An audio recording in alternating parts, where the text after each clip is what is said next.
Okay, now on to the next panel.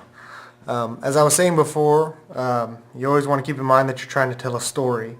So staying true to that thought is this panel here. With it, I basically tried to emphasize the previous panel with the character's disappearance. I wanted to make it seem as if it was very fast and very shocking that he actually could do such a thing. So I basically froze that real quick, zoomed in on the attacker's face, widened his eyes here a little bit, emphasizing his emotion and whatnot. And also I added one of these little sparks here.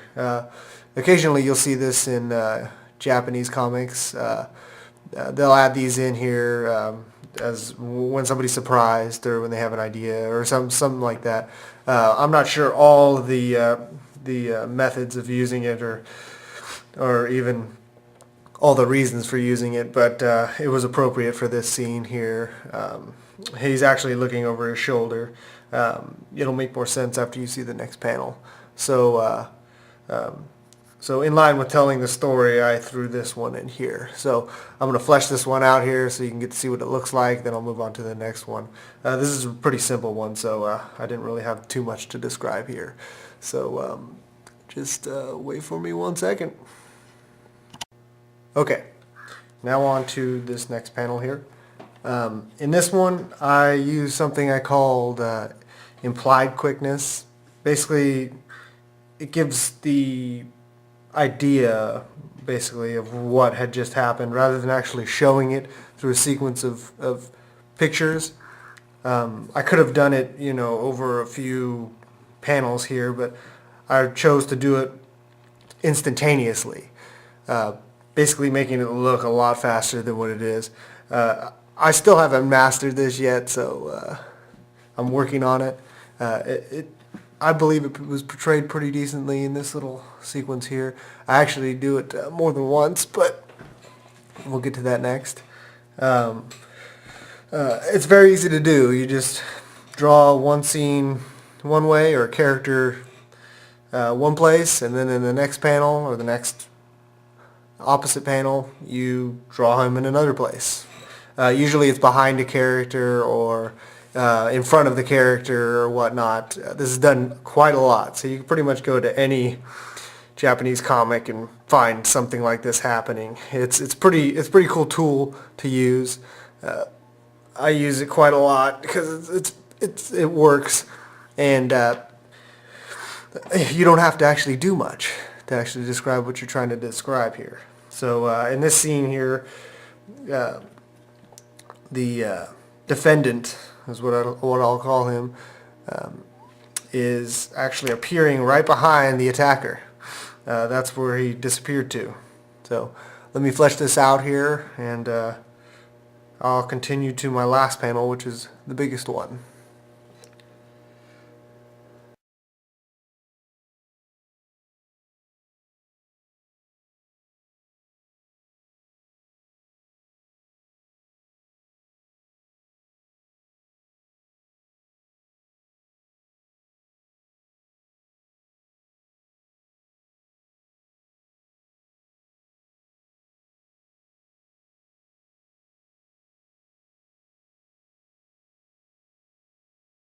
Okay, now here is the last panel here. With this one, I basically followed an idea I always have when drawing fight scenes, or when things I like actually when reading fight scenes, is to always outdo your previous panel and or outdo your storytelling. So in this case, these two fighters here are exceptionally skilled, and basically what I did was I had the character who was surprised now back on the attack. He outflanked the person who flanked him. Basically, to just make it as amazing as I can make it. it's always fun to do these kind of things because it kind of overwhelms the reader or whatnot. Some people actually don't like it. I love it. You know. Who is it? Naruto even does this quite a lot. I actually like reading that comic because of that. It's a pretty useful tool when you're trying to tell a story or when you're trying to do a fight scene, basically, to overwhelm the audience with action and outdoing their opponents in the story and basically to keep you off guard. So with this one, I had him outflanked, basically, because he is just too fast. I may snapshot between these other panels to kind of get you the sequence here. And I actually didn't ink this on purpose because I'll probably end up changing some things here.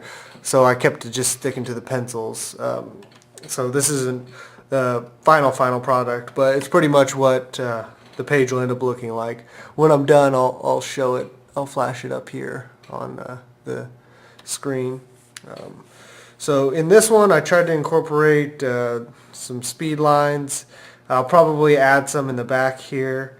The character outflanking the defendant here will be in extreme motion, so I'll actually elongate his limbs, add a little bit here, and a little bit of debris is always good to add in, just to make it feel more real, like you get depth with the debris, you get motion with debris. Something about it adds more to the picture, and you see this a lot in Japanese comics. So I try to incorporate that in these fight scenes and many others that I'll do in the future.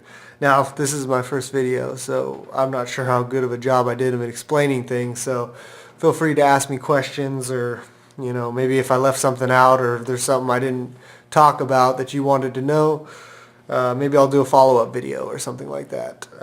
So I'm gonna flesh this out here and finish this up. I'll show you the final product, and I hope you had fun.